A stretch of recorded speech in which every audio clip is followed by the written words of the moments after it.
One of the world's greatest painters, Norman Rockwell, was once said to be as American as apple pie. Is he Antifa?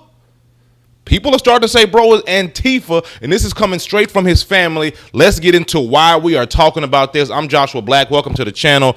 Now, this is coming to us from ArtNews.com. Shout out to them and Alex Greenberger for, first of all, having a cool name. I would never eat a green burger, but that's a very cool name. Norman Rockwell was Antifa, says the artist's granddaughter. Now, this is very random, and if you're not familiar with Rockwell paintings, let's give us a look real quick. You've definitely seen a Norman Rockwell. You definitely heard the name. Very nostalgic pieces, very American pieces. But what I mean by American, it's hard to. I want to pull them up. Maybe Google Images is better than TikTok. Sometimes I notice with comedian George Carlin, here's some of the beautiful paintings by Norman Rockwell. The man is incredible. The man is incredible. I was at a Chicago History Museum,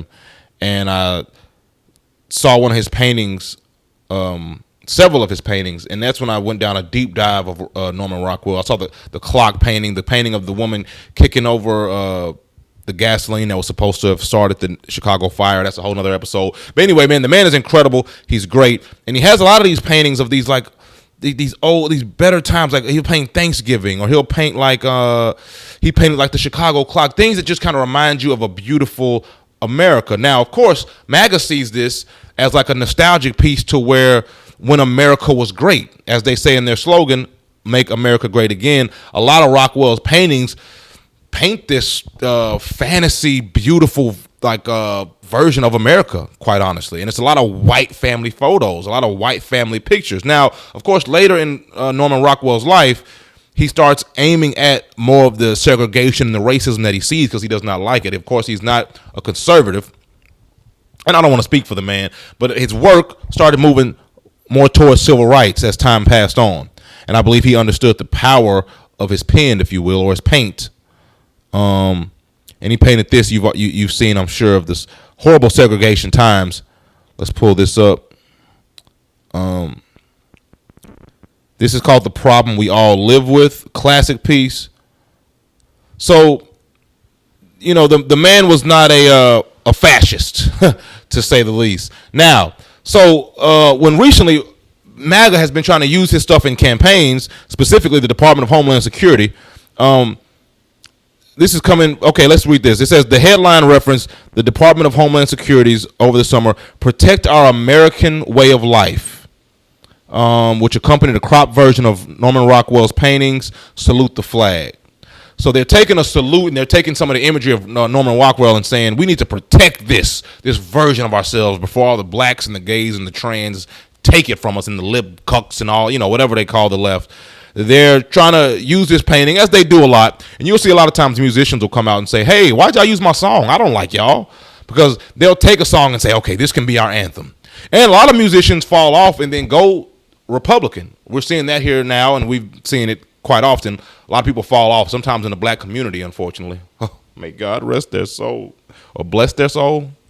But yeah, we'll see people fall off and they'll just go toward MAGA. But a lot of times when artists still have their integrity about them and their dignity about them, and they still want to fight for justice, or at least stand for equality, maybe not fight for justice, but even if you just want to stand, you know what I mean? Like a lot of times you'll rarely see artists, true artists that have, and I think because artists are, they feel, they are sensitive, they are extra sensitive with their emotions and their feelings, so they're very empathetic towards their fellow humans, whether they be gay, straight, black, or yellow. You can feel for them, and I think that makes artists be more open-minded, and which here in America that lands you on the left.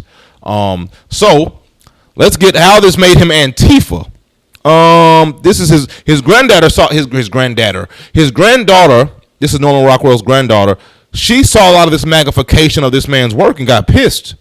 Now, the Rockwell family has already publicly rebutted these two posts, along with the third that featured his USA Today painting.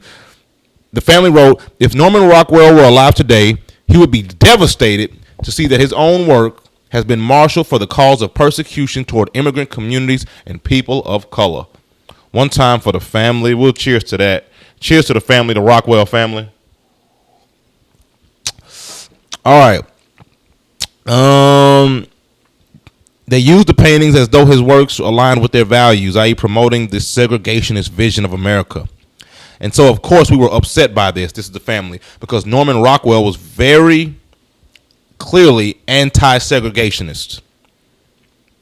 I'm trying to get to where the hell he became Antifa. Now, whether he was the Bulwark article.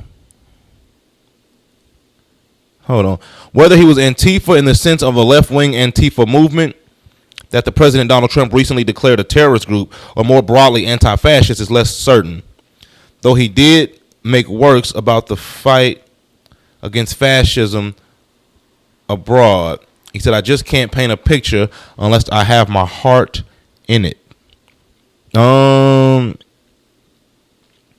Yeah, I believe the quote was just, I think they asked the family, and the family was like, bro, he's very, very anti-fascist. He's very against segregation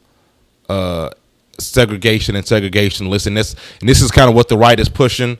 So I think anti-fascist was shortened to Antifa, and maybe the granddaughter is Antifa. Maybe his granddaughter is Antifa, and you got to respect that. You know what I mean? But I don't think they had Antifa back then. I'll be honest with you. Back when bro was kicking, but there's been anarchists throughout history, and thank God for them.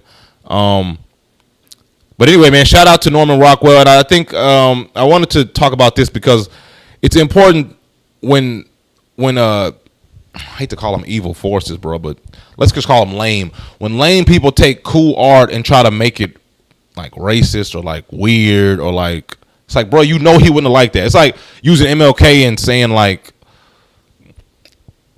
I hate black churches, but it's like a picture of MLK on there. It's like, bro, MLK would not have liked that, bro. He wouldn't have liked you for that. So shout out to the Rockwell family for speaking up against this bullshit. I know they didn't want to, you know what I mean?